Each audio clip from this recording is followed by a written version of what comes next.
बोलो भारत माता की जय।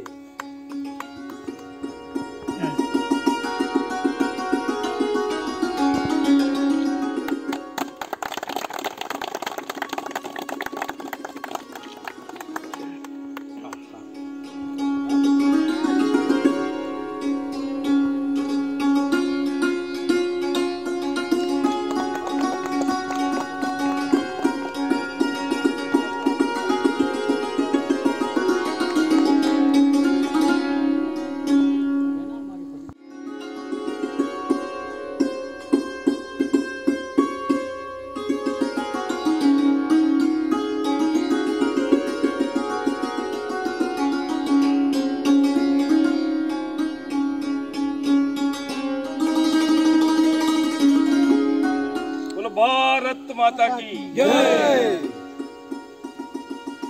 जय कोकण, जय कोकण, जय नाटक, जय नाटक। छत्रपती शिवाजी महाराज की जय।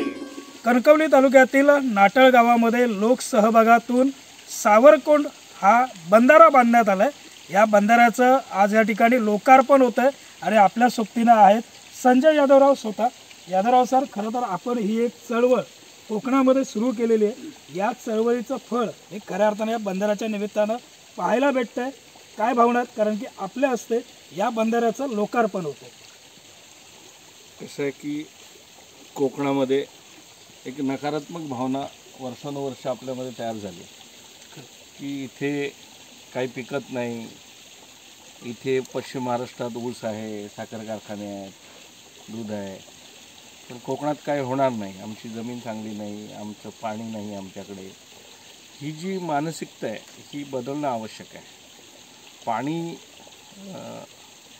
जमिनीत नसतं, पाणी मनगटात असतं आणि पाणी आपल्या मनगटात असेल तर गावात पाणी आहे आणि त्यामुळे कोकणात प्रत्येक गावात पाणी आहे आणि त्याचं उदाहरण हा बंधारा आपण पाहतोय की या नदीमध्ये उन्हाळ्यामध्ये मला वाटतं बिलकुल पाणी नसतं, पण त्याच नदीमध्ये आता हा एक पहिला बंधारा गावकऱ्यांनी गाव वर्गणीतून म्हणजे लोकसहभागातून, सरकार वर्षानुवर्ष बंधारे घालते पण ते पाणी खालून जाणारे बंधारे घालते, पाणी काय त्या बंधाऱ्यांमध्ये साठत नाही, पण तेच जर गावाने घातले तर काय होऊ शकतं ते हे रेव्होल्यूशन आहे। या नदीवरती हा जो बंधारा आहे म्हणजे हा सरकारी यंत्रणेने घातला असता तर याला 50 लाख रुपये लागले असते, 40 लाख रुपये लागले असते, पण हाच बंधारा जेव्हा गावकरी घालतात, जेव्हा कोकण भूमी प्रतिष्ठानसारखी, दिगंत स्वराज फाउंडेशनसारखी संस्था इनिशिएटिव्ह घेते, हा बंधारा 18 लाख रुपयामध्ये झाला आहे आणि याला आपण किती टक्के 75% कॉन्ट्रीब्युशन हे कोकण भूमी प्रतिष्ठान म्हणजे आमचे प्रमुख मार्गदर्शक नमसुक्तनकर, राज्याचे माजी मुख्य सचिव यांनी स्वतःचा निधी दिला आणि त्यांनी सांगितलं की संजय आपण सुरुवात करूया। तर आपण अशा पद्धतीने संस्थेच्या माध्यमातून आणि मग या गावची जी मंडळी आहे यांनी या नदीतला सगळा गाळ काढला होता, त्याच्यासाठी नाम फाउंडेशन आणि सगळ्यांनी मदत केली होती। त्यामुळे या गावातल्या कार्यकर्त्यांनी ठरवलं होतं की आपल्या गावात पाणी निर्माण करायचं, त्यामुळे गावचं कॉन्ट्रीब्युशन इथे आलं, गावचा सहभाग आला आणि त्यामुळे कसलंही लिकेज नसलेला हा बंधारा हा जवळजवळ 2 कोटी लिटर पाणी साठा असलेला बंधारा हा 18 लाख रुपये किमतीमध्ये तयार झाला।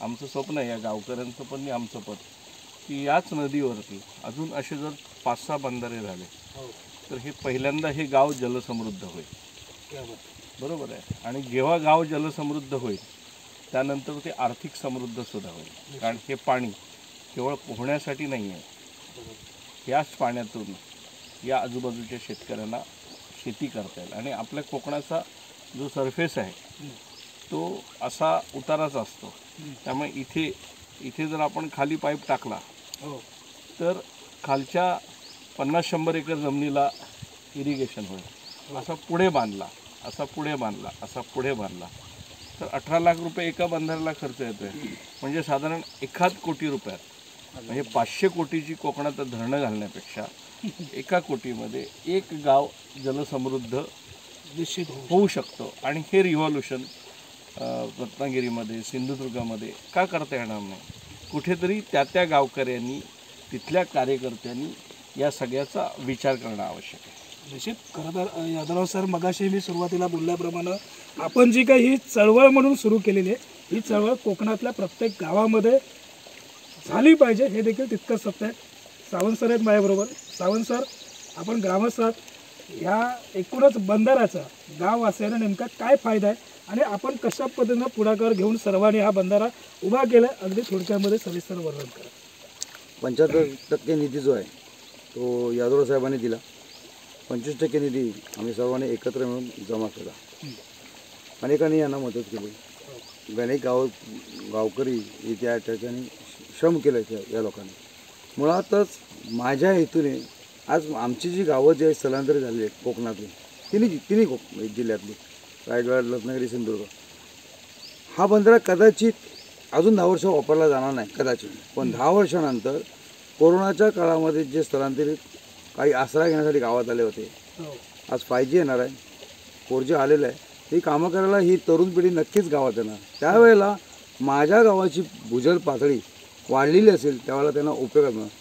इथे आमच्याकडे असे बंधारे झाल्यानंतर नवी योजना करायची काही गरज नाही, कारण प्रत्येकाच्या बावड्यांना पाणी आलेलं असणार. प्रत्येकजण आपले मोटर लावायचे पाहिजे तेव्हा पाणी घेऊन जाऊ शकते.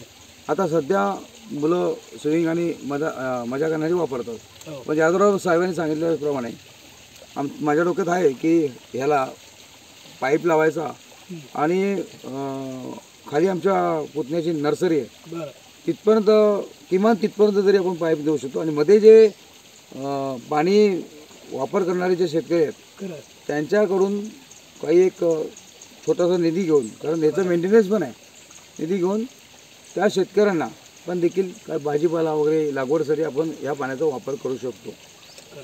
निश्चितच. खरं तर निसर्गाच्या कुशीत वसलेल्या नाटाळ गावाला जलसमृद्ध करण्यासाठी संजय यादवराव आणि एकूणच या सर्वांनी पुढाकार घेतला. यादवराव सर, अगदी शेवटचा माझा प्रश्न, हा बंधारा पथदर्शी प्रकल्प अशा पद्धतीनं मी म्हणेन, कोकणवासियांना नेमकं काय आवाहन कराल प्रत्येक गाव कोकणातलं जलसमृद्ध होण्यासाठी? एक उल्लेख जरूर केला पाहिजे. जलनायक राहुल तिवरेकर हा आपला कणकवलीचा सुपुत्र आहे आणि तो त्याची मिसेस दोघांनी मिळून आदिवासी भागामध्ये मोखाडा आणि जव्हार अशी 100हून अधिक बंधारे बांधले.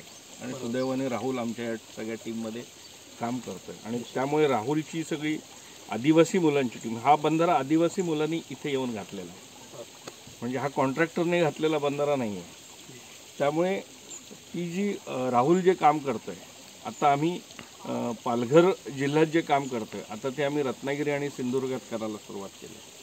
आणि केवळ बंधारे घालून थांबायचं नाही आहे, या बंधाऱ्यांवरती सोलार वॉटर डिस्ट्रीब्युशनच्या सिस्टीम्स करता येतील का, आणि सोलारच्या माध्यमातून हे पाणी शेतकऱ्यांपर्यंत देता येईल का, आणि त्याच्याही पुढे जाऊन शेतकरी फार्मर प्रोड्युसर कंपन्या करून ग्रुप ॲक्टिव्हिटी करून एका गावामध्ये 100 एकर 200 एकर आधुनिक पद्धतीची शेती, मग ती ऊसाची असेल, केळीची असेल किंवा हळदीची असेल, बांबूची असेल, अशा स्वरूपाची शेती निर्माण करता येईल. त्यामुळे केवळ पाणी अडवणे हा अजेंडा नाही, तर पाण्यापासून आर्थिक समृद्धी कोकणात निर्माण करणं आणि वर्षानुवर्ष जो मुंबईला जाणारी आमची तरुणाई आहे तिला गावात परत येण्यासाठी किंवा गावात थांबवण्यासाठी काम करणं, हा या एकूण प्रकल्पाचा उद्देश आहे.